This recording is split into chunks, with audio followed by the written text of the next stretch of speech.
Hey guys! So in today's video I'm going to be talking about how to become a H1 student in biology. I have personally been a H1 student since the start of 5th year all the way through 5th year and 6th year, so I really hope my advice can really help you. I know that leaving cert is 3 weeks away, but it is not too late to start. Obviously it's a little bit too late to become a H1 student for your predicted grade, but you can definitely get up there to that standard for the exam, and I'm going to tell you how. There's no big secret, but there is things that you have to be doing to be able to get to that standard and be able to remember things. If you're watching this video, your leaving cert is also in 3 weeks and you have to study the entire biology course, just like me. Like biology, you might have learned it for a test 3 weeks ago, but it's going to be out of your head by now. And I know that's the same with most students. First of all, in biology, you have to listen. Listening in class is the core of learning biology. If you really listen to what that teacher is saying, you're not zoned out, you're completely concentrated. And if you honestly listen to what they're saying and process it as they're talking, I swear that information will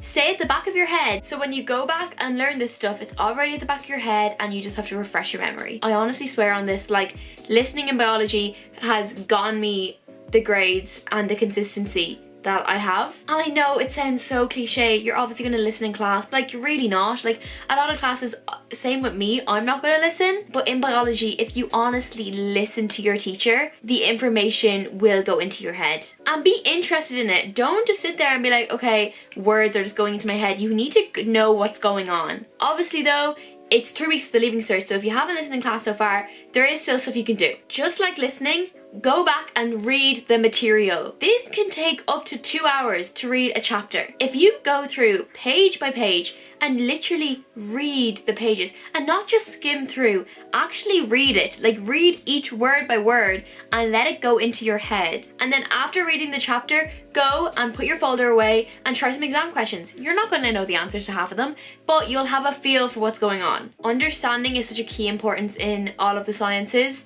So honestly, reading the material, go into your biology folder and read the chapters. And I swear, this is where it all begins. The biology exam is very, very repetitive. It is very easy to hack the system and get that H1 if you are literally doing every single exam question and mock question that has ever come up on that chapter. As we're using our example as reproduction, if we go on to study clicks, or if you don't have study clicks, use your exam papers, like the actual copy of it, and do every single reproduction question that has ever come up. And then on those questions that you found harder, or a little bit trickier, and maybe those questions that didn't come up that often and were a little bit harder, you write them down on a sheet of paper and you write the answers down and you label it reproduction or whatever. So when you're scamming over reproduction right before your exam, you go to that sheet and you read those difficult questions and the answers, and literally you're sorted. These are my 2 big biology folders. If you don't have folders, I don't really know what you're doing with your life, but this is where the godsend is. This is basically a list of all of the key information that was a little bit trickier, a little bit harder, that I need to know in the exam. So I know that this is a hard part of respiration that I find difficult. Basically, this is just the things I find hard. There's a big spiel about Krebs cycle, literally just random things I've written down. If we're discussing chapters, obviously this year there's a lot more choice. For me personally, I am completely leaving out ecology. Now, a lot of people love ecology and that's fine, but it's just really not my thing, and I am completely okay to do that. I will still have so much choice in the paper. The chapters that you really, really, really need to know: photosynthesis, respiration, reproduction, enzymes, food, plants. And when I mean plants, I mean everything in plants, genetics, and the whole like DNA, RNA, all of that. In my opinion, those are the chunkiest chapters that always come up every single year, without fail. The last thing I want to talk about in biology is flashcards. Now, I know the leaving cert is in 3 weeks, and you're thinking, I don't want to go and write all these flashcards and then have to come back and learn them the day before the exam. The thing is with flashcards, when you are writing them, you are learning the material. I write flashcards on all of the chapters that I find maybe a little bit more difficult, like the nervous system or the brain or random things like that.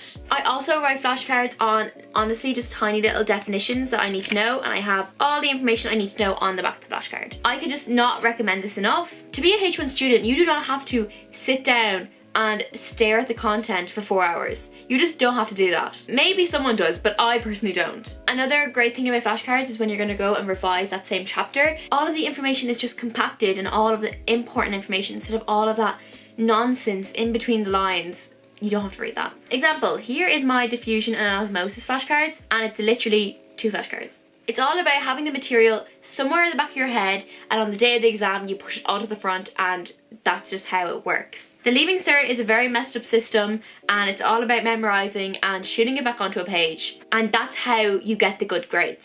So yeah, that is the end of my video. I really hope you enjoyed, and I really hope these study techniques can really help you with your biology to help you get to that higher grade. I am going to be making a video for chemistry and physics right after this video, so they'll probably be up at the same time-ish. So yeah, I can't wait to film my whole entire summer and be active on YouTube again. But yeah, I love you all so much, and I will talk to you all very soon. Bye!